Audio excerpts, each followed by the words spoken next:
Hey everyone, it's been a while. Today's video is Should Smart Men Avoid Marriage? And we're going to be responding to a recent video made by Rich Cooper, who is a red pill slash manosphere dating coach slash relationship expert, as he would call himself. And the video he put up is titled Wife Says She Won't Cook Anymore. Here's the harsh truth. Very brief background before we let him speak for himself. Basically, this man went on Twitter, asked everyone, are there any meal prep services that I can use because my stay-at-home wife does not want to cook anymore. And that exact example, given that Rich is talking about, I think is kind of mundane. I don't really consider it that significant, but we'll assume maybe it's the tip of an iceberg. Maybe there's some lower level issues going on with marital expectations. And so we're just going to take Rich's situation in good faith and just kind of extrapolate it into a more general situation of what happens when your spouse, in this case, I'm mostly talking to men. So what happens when your wife abandons the role that you originally agreed to when you two got married? So I'm going to let Rich speak for himself a little bit, and then I will comment on it. So this will be about, I'll give him about a minute and a half, 2 minutes. Hey, wife used to cook and clean, now she's not doing it. Anybody got any experience with meal prep services? And there's nothing you can do. You can't tell her, woman, cook. Woman, it's your job to clean. I make the money, you look after the house. Because if she wants to, she can just declare, all right, I'm done. You're going to tell me what to do. You're going to abuse me. One of my favorite ones is when I hear he abused me, and then you probe and you ask questions like, well, he financially abused me. And it's like, well, what does that mean? Well, he set a budget. And really what it means is he set a budget that she didn't like and she didn't want to follow. And she overspent or spent more than what he said. And there's all this going on. And then she just says, fine, I want a divorce. And the guy can't do anything about it. He can't do a damn thing about it. If she gets bored after 15 odd years, the kids are all grown up, they're teenagers, and she doesn't feel like maintaining her feminine obligation to the matrimonial household, which was in the past taking care of the house, preparing the meals, keeping the house nice and tidy so it looked good, while he went out to work and slayed the demons and put out fires and came home. This is the environment that most men live in today. And in this case, I took this post and I shared it on Twitter X, and one of the most prolific, outspoken opposition voices to mine, because I'm the guy that says smart guys don't get married. There's a chapter in my book titled Why Smart Men Are No Longer Getting Married. And then I'll tag somebody like Matt Walsh, for example, from the Daily Wire, and it's like, sometimes he responds, a lot of times he doesn't, but they don't have any real solution to this. And it's because there is no solution. Their solutions are exhausted usually at the point of, well, you should have vetted her better. And it's like, I'm sure early on when she was cooking and cleaning, he kind of expected that to continue in perpetuity until she figured out that she didn't need to and said, I'm not doing it anymore. You figure it out. You get a meal prep service, or you cook half the meals. And that's absurd to me. If you're a man going to work and you're making all the money for the household and paying the bills, and then as this guy talks about, he comes home and he's cooking about half the meals, but then she bitches and complains that she doesn't like the meals, then of course you're going to be like, well, what am I supposed to do? Hey guys, anybody got a meal prep service you can refer me? All right, we'll stop there. I think you get the gist of what Rich is describing. So let's talk about his response. Obviously, he's trying to make this case that marriage is a losing game for men because a wife can stop fulfilling her expectations at any time, and the husband is put in a lose-lose situation. He either has to tolerate a wife who isn't fulfilling her marital role, or he gets divorced, which can have numerous negative consequences financially, parentally, emotionally, etc. And another point that Rich makes, although I didn't show enough of the video for him to elaborate on it, but he points out that men don't really have the option of fighting fire with fire. So a wife can declare that she's no longer going to fulfill her marital obligations. She can get away with it, whereas a man, or at least in a traditional household where he is providing financially, he doesn't have that option. He will be legally responsible for fulfilling his obligations. And So Rich kind of also very pessimistically sets up these examples where basically women are aware of how the courts work in their favor and how they use that against men. He also makes some points saying that divorce is contagious, which that's been shown in many academic studies to say that if your friend gets divorced, you are more likely to get divorced. And basically, it comes down to he's saying that tradcons, which he calls, that's his term for traditional conservatives. So in the context of me being a Christian conservative, I would be a tradcon. He's saying that tradcons are the ones promoting marriage as the only proper way to have a sexual relationship and a family, but they don't have any answer to this conundrum. And he critiques Matt Walsh was his example of a conservative, a tradcon who can't really offer up a better explanation than just, well, you should have vetted her better, which I agree that is an insufficient answer. If we elaborate on it, I think we'll find that there's a lot of value there. But that by itself is quite trite and unimpressive. So here is my response. First of all, note that I am not speaking for all tradcon men. I disagree with a lot of conservative men on, even Christian conservative men, on reasons why you might be allowed to get divorced and remarried. I disagree with them on some of the legal aspects of divorce and remarriage, as you'll see in a moment. But also, I do think that a large number of tradcons are beta males. They don't know how to vet women, they don't know how to lead women, and that is a big part of the problem. So before I get into my specific answer of how to deal with this alleged conundrum, I want to affirm 2 points that Rich made. So I want to build some common ground with him. First of all, divorce is really awful. And what he described, I think elsewhere in the video, the standard scenario of a tradcon man losing half or something, that's really the ideal scenario. That's like the best case scenario. Divorce can be way, way worse than that, due to the fact that the family court system is either sexist or incompetent, apathetic. You can get a judge who just sides with false accusations, literal lies. I know of one instance of a man who had a business before he got married, the business grew during the marriage, and then during the divorce, the wife claimed that she was an integral part of that business, which was a complete fabrication. And so then the judge said, "Okay, we'll just treat you as a co-founder." And now the man, he has to buy out your half of the business, which was financially devastating. So I've seen situations like that where the woman does truly become enriched after a divorce. But divorce, I also just want to say, is pretty much always awful for all parties involved. It's a bad thing. Then I also want to say that I agree with Rich's point that the obligation to fulfill gender roles is a double standard.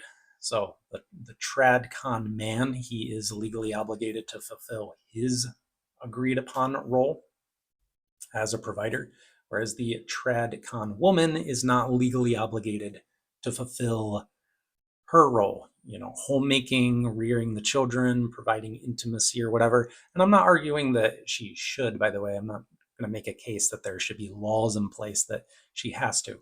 I'm just pointing out the double standard that, she is allowed to abandon her role and there's no legal consequences.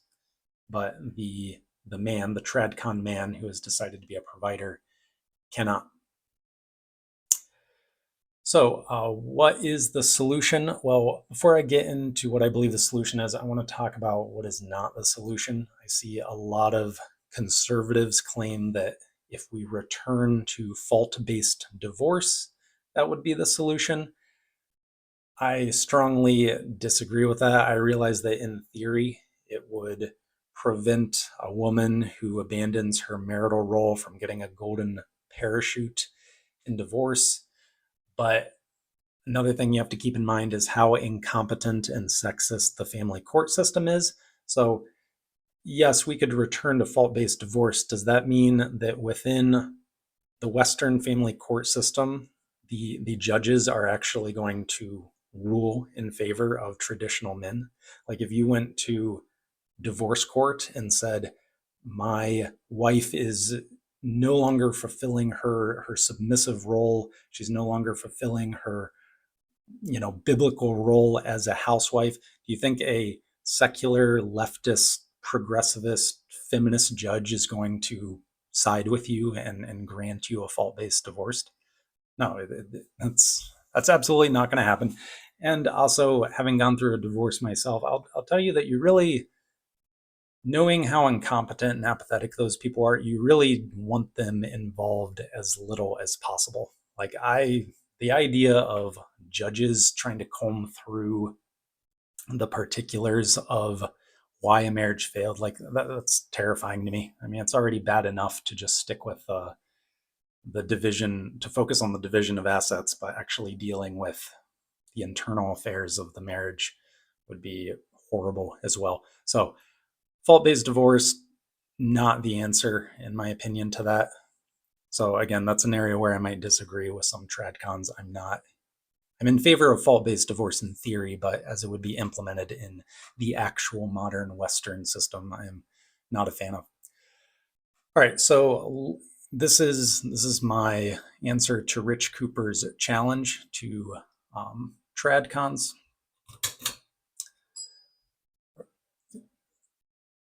So it is going to tie in a little bit with what Matt Walsh said, but I'll elaborate on it.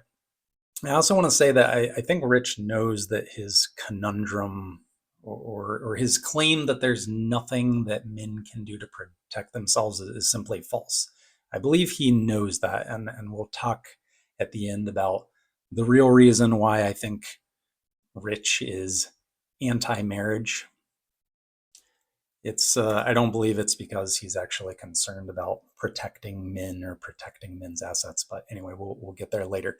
So first of all, what we're going to deal with before you get married. Obviously, the ideal way to address a lot of this is on the front end before you're married. And yeah, Matt Walsh said just vet better. Well, that is important, and there are better and worse ways to vet. So my recommendation for every man is to create a list of expectations that you're looking for in a woman. And when you do that, you want to distinguish between true deal breakers and preferences, maybe strong preferences, medium preferences, light preferences, whatever. But you do want to make a distinction between those, because otherwise, if you list out all your preferences and treat them as deal breakers, you're never going to get married. That's ridiculous. So for me, I only had 5 true blue deal breakers. I was very upfront with them. I always presented them right up front when I would talk to women, because there's no point in getting to know a woman and trying to vet her at length and test for chemistry and meet her and whatnot if she's not going to even pass your deal breaker test. So for me, that was she needs to be a Protestant Christian, believe in salvation by faith alone. She needs to be willing to relocate to me. She needs to believe that the husband is the leader of the household, so not feminist leaning. She needs to be interested already in fitness. So I don't really believe in persuading a woman to become interested in fitness once we become married or something. I want to see that she already has that interest, because that's very important to me. And then lastly, she needs to be willing to sign a prenuptial agreement. And that 5th one I didn't share like right up front, but I would share it pretty early in the talking stage, which is another point I'll make. I believe that all deal breakers should be discussed in the talking stage. And I know that that can mean the talking stage feels a little bit more like a job interview versus this, romantic fairy tale meet cute or whatever they call them now, something out of a Disney movie. I get that it's not as romantic, but given how high the divorce rate is and how high the rate is of unhappy marriages, I would encourage you to save the romance, save the emotions for after you've vetted somebody on key issues. There's going to be plenty of time for that. And you can think of it as a fire ring. Like once you set up a fire ring, then you can have a fire, you can enjoy the fire.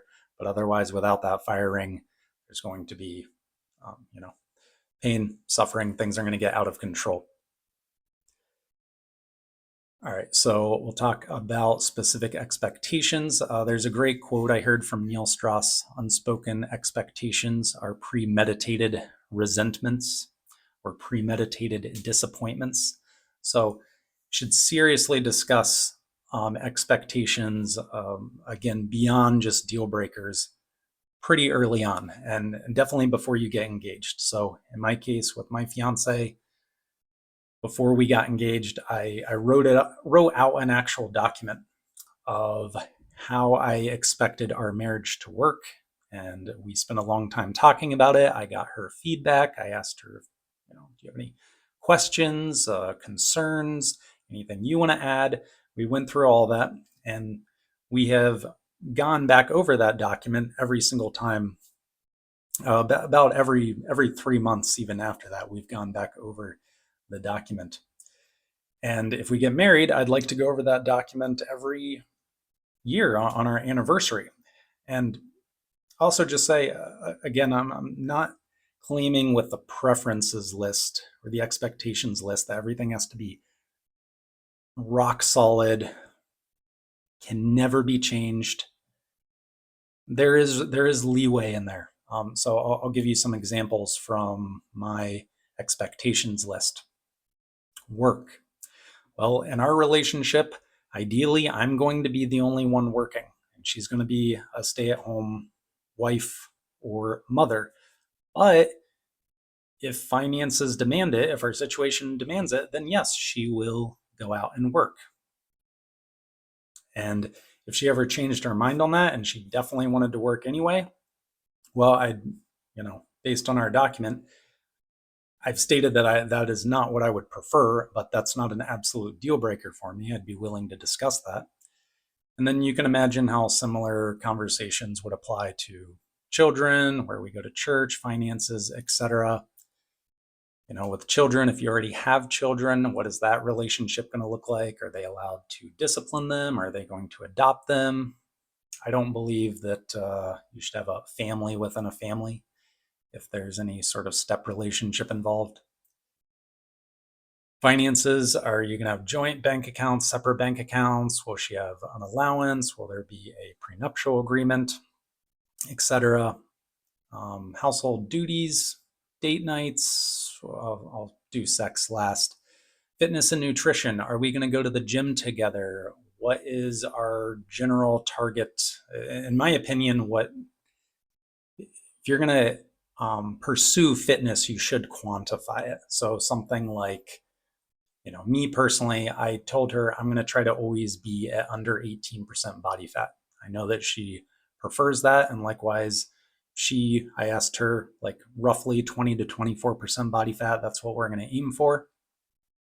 And some people might think that's crazy that we assign a number to it. I don't think it's crazy at all. Because again, unspoken expectations are premeditated resentments. So I would rather just put it out there. And if she's the type of person that is aghast that I would assign a number to, my fitness expectations, then okay, maybe we're not for one another. So sex is a big one. And the reason I want to save sex for last is that Christians in general think that discussions about sex are taboo leading up to marriage, so they tend to shy away from them, and they will sometimes have no discussions at all, which is seriously wrong. That's not a good thing. I think at minimum, early in the relationship in order to test for sexual compatibility without actually having sex, which Christians of course believe is a sin before marriage, you should at least discuss sexual frequency. So in my case, I said basically, hey, I have a high libido, so I would hope that I have a wife who would be willing to be intimate once every day. And I don't even know if that will be the case, if I even necessarily want that. It's more just seeing how she would respond to it, because maybe there will be a period where that is desired. And her response was positive, and we kind of came to the conclusion that we're matched in terms of libido. That was good. Most Christians don't even have that kind of discussion, let alone then going on and talking about certain sex acts, which I won't get into, but you know what I mean. Some are considered more controversial than others within Christian marriage. And also what forms of sexual sin or infidelity will not be tolerated. Like, for example, if a man has an ongoing struggle of some kind with masturbation or porn, I think he should be very open about that and talk to her about that. And likewise, she should be open about any struggles that she has. And that way you can determine, am I willing to tolerate this if it continues? So, for example, when I got back into the dating scene about a year after I got divorced, the very first woman I dated, who I met through the Christian dating subreddit, by the way, she told me on I think our first phone call, she said, I am addicted to porn. And I said, okay, that's not a deal breaker for me. We can talk about that more later, but I really appreciated her stating that up front. To me, it showed that she was honest, transparent, and she was humble. And she said, if that's a deal breaker for you, then we don't have to talk any further. That to me showed a lot of respect to me. And then likewise, I was open with her about things that were ongoing in my life. And we went ahead and met. We weren't compatible, but still, I really appreciated and admired that about her. All right. So those are expectations, deal breakers. And then the other point I want to discuss as it relates to assets are prenuptial and cohabitation agreements. Like I said, Rich is a smart guy. He knows that these agreements exist. So the fact that he acts like men can do absolutely nothing to protect themselves is, I think, a facade, as we'll discuss more in a moment. But the key here is it's even if you don't want to get legally married, depending on where you live, you can still get burned in a breakup or divorce, quote unquote, if you were just cohabitating. So Rich lives in Canada, and in Canada, after somewhere between 1 to 3 years, if you're cohabitating and you split up, there can be a division of assets. So if he was going to cohabitate, let's say he was even going to get married, like ceremonially married, but didn't want to get legally married, he should still get a cohabitation agreement. And then if you actually get legally married, then of course you should get a prenuptial agreement. If you have assets, that's a big point. If you don't have any assets going into the marriage, any meaningful assets, then the discussion about these agreements is irrelevant. And yeah, in a divorce or a breakup or whatever, the community assets will probably be split roughly in half. There can be variation for various reasons, but yeah, the community assets will be split in half. I realize that can be frustrating, but if Rich is thinking that's always horrible and she never deserves half of the community assets, I mean, I don't know what to say. There's not really a better way to handle that. It just is what it is. So in Rich's case, he's not willing to take that risk. I am. I don't even think that's unfair. To me, what is unfair is when property is very clearly non-community. So it's separate property, is what it's called in the US. And then the separate property gets treated as community property by the judge. That to me is what is unfair, and that's why you need a prenuptial agreement or a cohabitation agreement. Now, another point I want to make is that I don't quite understand if Rich is just opposed to legal marriage or if he's opposed to any kind of cohabitation, because if he's opposed to legal marriage and cohabitation, then I don't see how he plans on encouraging someone to have children or have a family. Like, it's not realistic to have a family or be in some kind of long-term committed relationship and not live together. So it's just a bit odd to me. All right, another point I will make is that some people claim that prenuptial agreements are bogus, like they don't work, they get thrown out.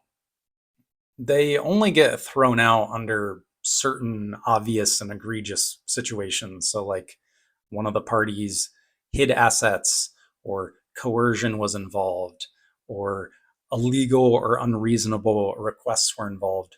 And the latter two are completely alleviated if you simply have each party represented by a lawyer, and you should, which brings me to another point.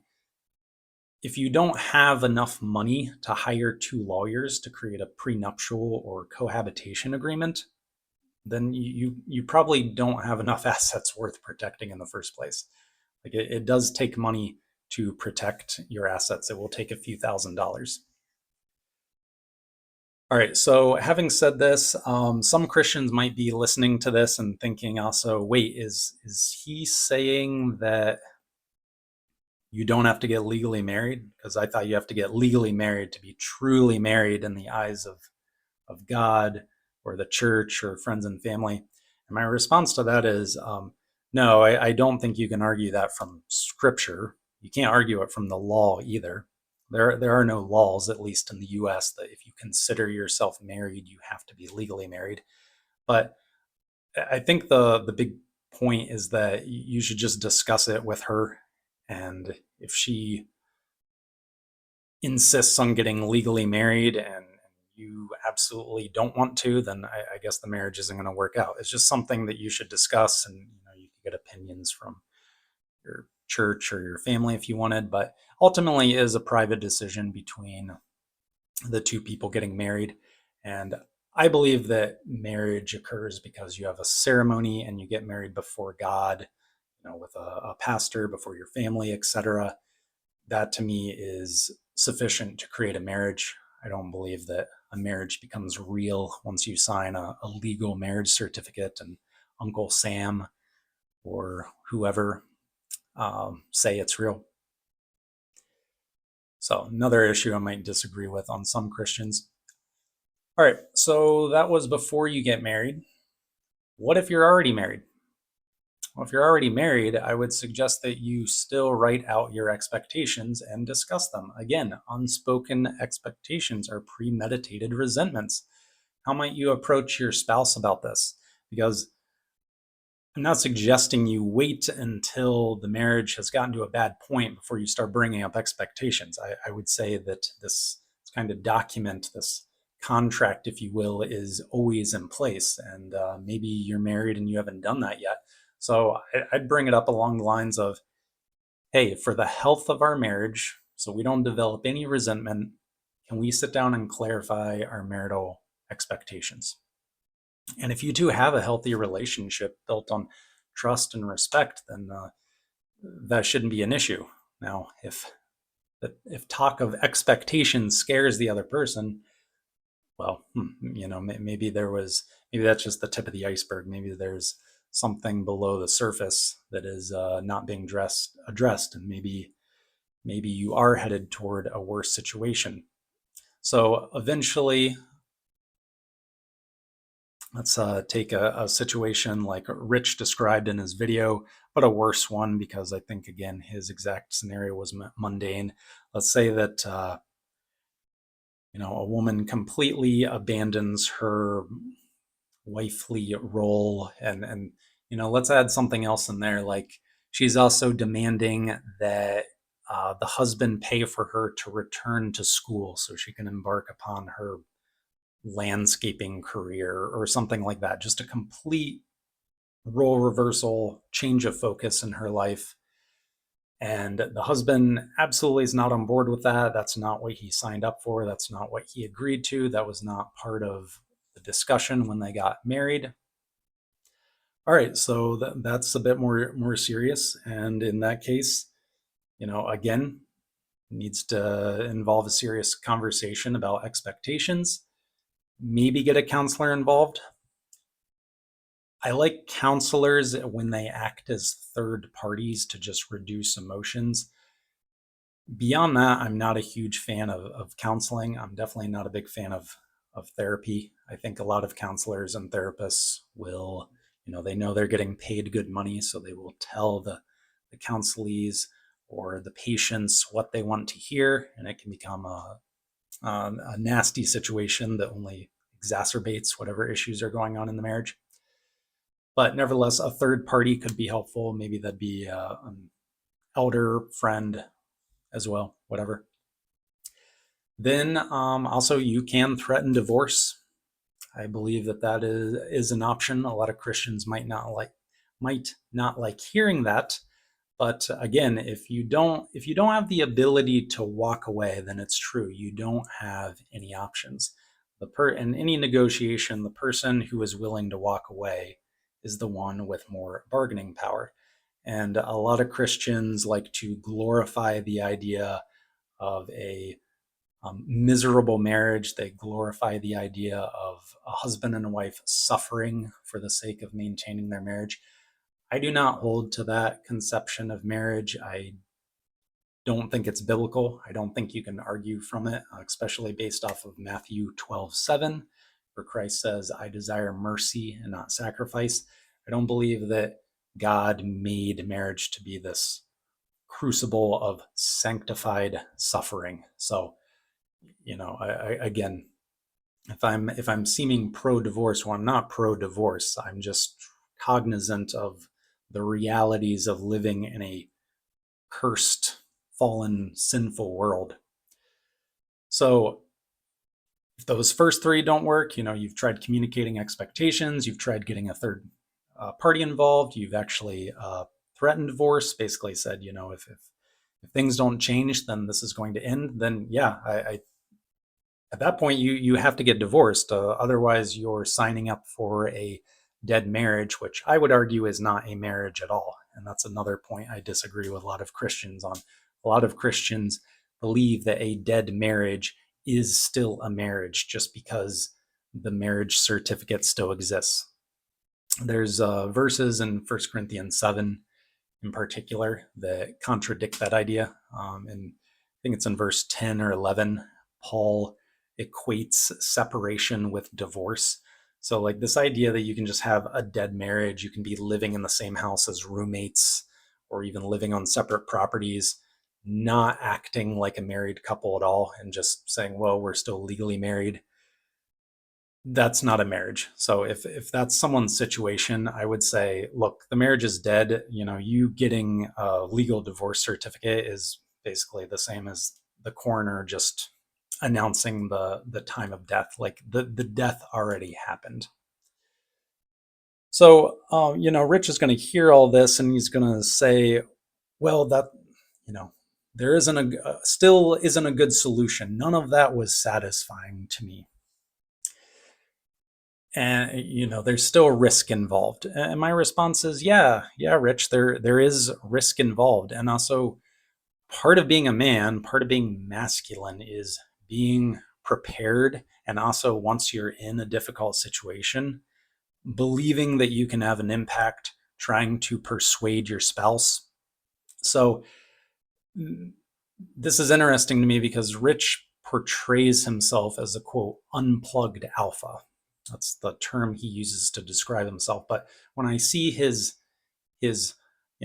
tuck his tail between his legs and run away, kind of throw in the towel, don't even try, defeatist attitude, that doesn't come across as masculine to me. That comes across as kind of cowardly and beta, like, oh, I might get hurt. Okay, I can never ever try to get married, or or even legally or non-legally.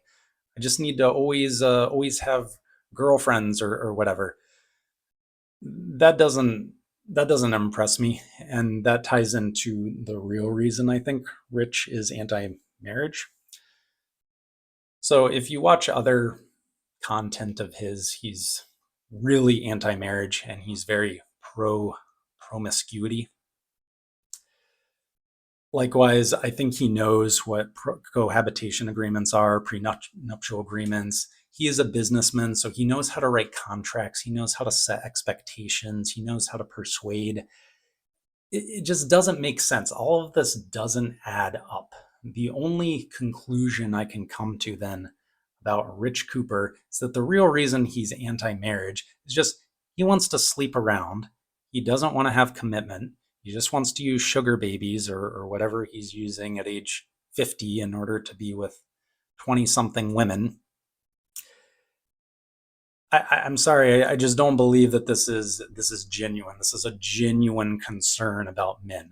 I think it ultimately boils down to his commitment issues. And again, if you watch enough of his content, that comes out in many ways. So I don't think he'll ever watch this, but if he does, Rich, I do agree with a lot of things you say, but kind of the direction that your anti-marriage sentiments end up going, they don't seem like what I would consider behavior from an unplugged alpha. So I'll end it there. Outro. If you've made it this far, you obviously enjoyed something about the video, so please support me by liking, subscribing, commenting, and telling a friend who you think would benefit from this. Also, if you are a tradcon, as Rich calls it, then I offer dating coaching. You can fill out my intake form, which is down in the description. You can see some of the guides I've written. And if you are looking for a place to post intros, a dating intro, I'd recommend the Christian dating subreddit or the Christian dating Discord. All right, I'm going to end there. Thank you for watching.